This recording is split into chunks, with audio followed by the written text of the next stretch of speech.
ভারত আনুষ্ঠানিকভাবে স্বাধীন ও সার্বভৌম দেশ হিসেবে প্রথম বাংলাদেশকে স্বীকৃতি দেয়। লোকসভার অধিবেশনে 6 ডিসেম্বর ভারতের প্রধানমন্ত্রী ইন্দিরা গান্ধী বাংলাদেশকে স্বাধীন দেশ হিসেবে স্বীকৃতি দেওয়ার ঘোষণা করেন। সেদিন ভারত বাংলাদেশকে স্বীকৃতি দেওয়ার কিছুক্ষণ পরেই প্রবাসী বাংলাদেশ সরকারের অস্থায়ী রাষ্ট্রপতি সৈয়দ নজরুল ইসলাম ও প্রধানমন্ত্রী তাজউদ্দিন আহমেদ এক বার্তায় ভারতের প্রধানমন্ত্রী ইন্দিরা গান্ধীকে ধন্যবাদ ও অভিনন্দন জানান। যে ভারত 1971 সালের ডিসেম্বরে বাংলাদেশকে স্বাধীন দেশ হিসেবে স্বীকৃতি দিয়েছিল, সেই ডিসেম্বরেই ভারতের মাটিতে পোড়ানো হয়েছে বাংলাদেশের জাতীয় পতাকা। হামলার শিকার হয়েছে বাংলাদেশ মিশন। বাংলাদেশের বিরুদ্ধে ভারত এক গুপ্ত যুদ্ধ শুরু করেছে। মুখে বন্ধুত্বের কথা বললেও বাস্তবে চিত্র ভিন্ন। তারা যেন বাংলাদেশের ক্ষতি ছাড়া আর কিছুই চায় না।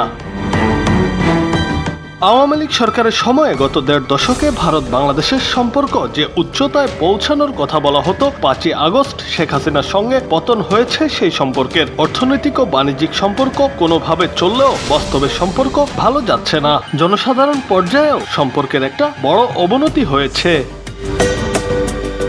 বাংলাদেশ নিয়ে ভারতের মিডিয়াগুলো একের পর এক মিথ্যা, বানোয়াট ও ভিত্তিহীন সংবাদ ছড়িয়েই যাচ্ছে। সীমান্তে নির্বিচারে বাংলাদেশি মানুষ হত্যা করছে। তাছাড়া ভারতে বাংলাদেশিদের উপর নিষেধাজ্ঞা জারি সহ নানা অবৈধ নির্দেশনা তো আছেই। তাছাড়া বাংলাদেশের সম্মান বিশ্ব দরবারে নষ্ট করতে প্রাণপণে চেষ্টা চালিয়ে যাচ্ছে মোদী সরকার।